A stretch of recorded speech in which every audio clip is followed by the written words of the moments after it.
Grabatzen ari garen unean, gaueko 12:10 gutxi diren honetan, jakak eta imazek, laso eta iztuetaren aurka Iruñeko Labrit pilotalekuan jokatu duten, binakako txapelketa nagusiko, ligaxkako bederatzigarren jardunaldiko, hirugarren norgehiagokaren analisi egingo du, favorito ziren laso eta iztueta, eta ez dute utxik egin 22 eta 17 irabazi ostean. Gogoratuko dugu aurreko jardunaldian, jakak eta imazek irabazi egin zietela 22 eta 19 peina eta albisuri, lasok eta iztuetak ere garaipena lortu zuten kasu honetan Eibarko astelena pilotalekuan errege egunez 22 eta 16ko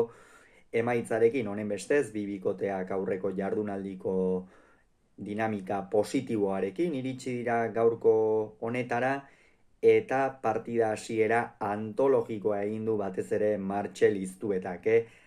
Harritzen gaitu, egunetik egunera nik esango nukeare gehiago, ez baita ohikoa 20 urteko atzelari gazte batek alako erregulartasuna erakustea lehen mailan, baina Martxel iztueta egiten ari dena benetan oso aipagarria da, eta gaur zer eta jo duen lehen nabiziko pilotaka da errebotean sartu du, Konfiantza hartzeko pilotari batentzat zaila da, beste modu batera hastea partida, eta egia esan partida hasieran oso nagusi izan dira, laso eta iztu eta handerrimaz atzetikan beste egun batzuetan baino txispa gutxiagorekin ikusi dugu pilota ezin kenduz bezala edo,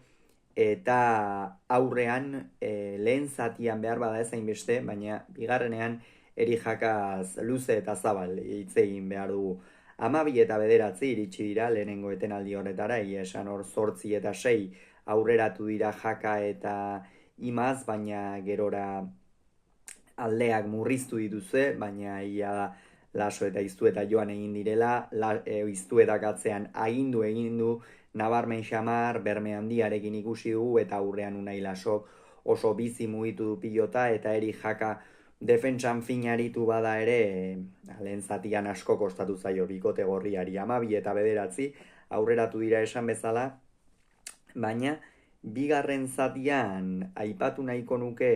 Erik jakak egin duen jokoa, hau da,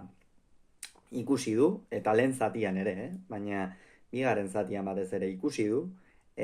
Ander Rimaz etzegoela, bere punturik onenean edo, eta apur bat berak hartu du, bikotearen zama nabarmen xamar,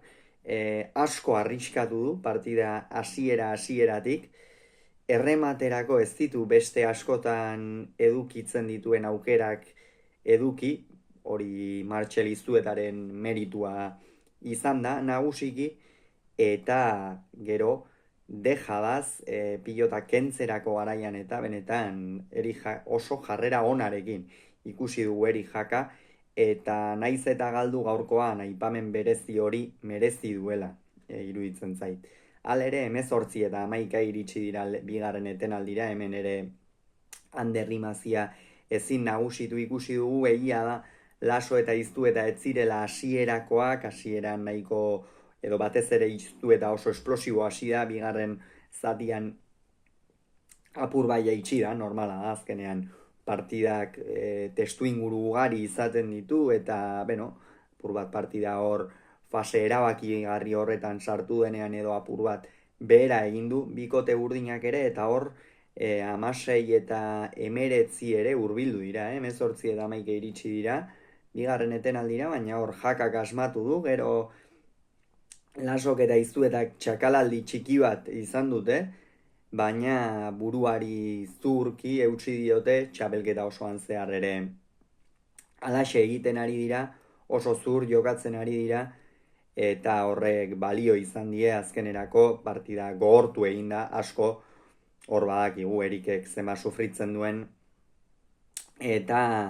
unai lasok sekulako defentsa erakutsi du, erik jaka esan dugu erasoan oso zorro zibili dela gaurko honetan, du, imaz atzeko kuadro horietan nagusitu ezinik eta iztuetak jaune oro bizkarra erakusten zion horretan jaka saiatu da, ongi gainera, baina Unai Lasok denak eramaten zituen, oso sendo ibili da defentsan hankaz, arina da, oso bizkarretarra, eta gaurkoan hori erakutsi du. Eta azkenerako sufritzen egin dute, eta 22 eta 17 irabazi dute, honen bestez une honetan sailkapenean lider dira, Laso eta Iztu eta 8 punturekin, Jakak eta Imazek 5. postuan jarraituko dute 4 punturekin. Hauxe beraz esan beharrekoa, hurrengoan gehiago izango duzue, bitartean ongi izan agur.